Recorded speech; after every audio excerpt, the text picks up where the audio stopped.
Omuramuzi w'omukotekyerezona Honorable Justice Mike Chibita owabire nabugabugana habeegi abarikushoma amateeka itendekero rya Kabale University izooba rya nyuma basyo mumabazyo agizire ngu obwire ni kikuru waba nokora aha mishango y'abantu abakwinemu obwesige kandi otiireho n'okukozesa amaani. Planes say they depart at 10.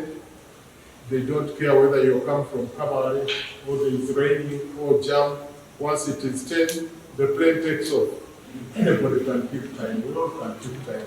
So not just your time, other people's time. You must respect it. Time. So under the heading of discipline, the one first thing is time. You must respect time. Honorable Justice Mike Chibita ayongire yashaba abeegi kukunda eki barikushoma kandi baketwaza kurungi omu barikukora. Choose the profession of law and say, for me I'll be football shorts. Please go and play football.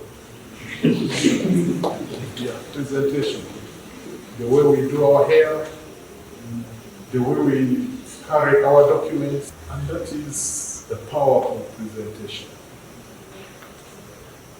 It will make or break you very, very quickly.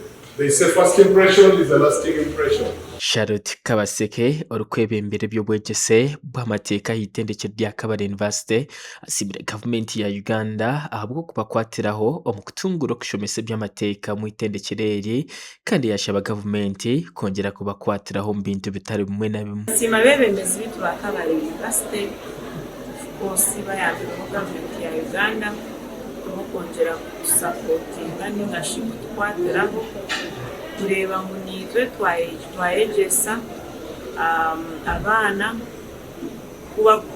kubegesa mwenu ngo bije nawo bije kuba bakuru abara contributinga ahabikwatira n'eby'amateeka. Bamwe mu beegi ababwine Justice Kibita bagizire ngu okwegeraho abantu abaheerize ihanga omu byo biragiro ka Justice Kibita nikibahwera kwega hamwe nangwa n'okwetegereza. Erizooba omwazo gw'ejo twabaasa kuba nitutayisaho omulamuzi owa kooti enkuru enkirazooba mu Uganda, Supreme Court.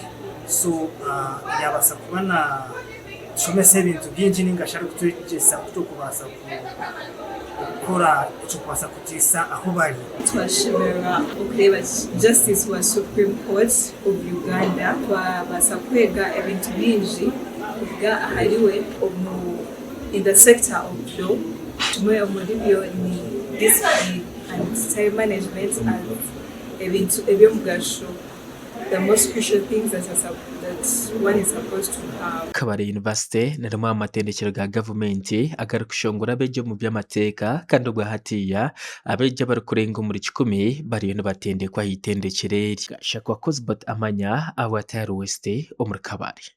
And when they appear before the Senate committees, they say that they didn't know that the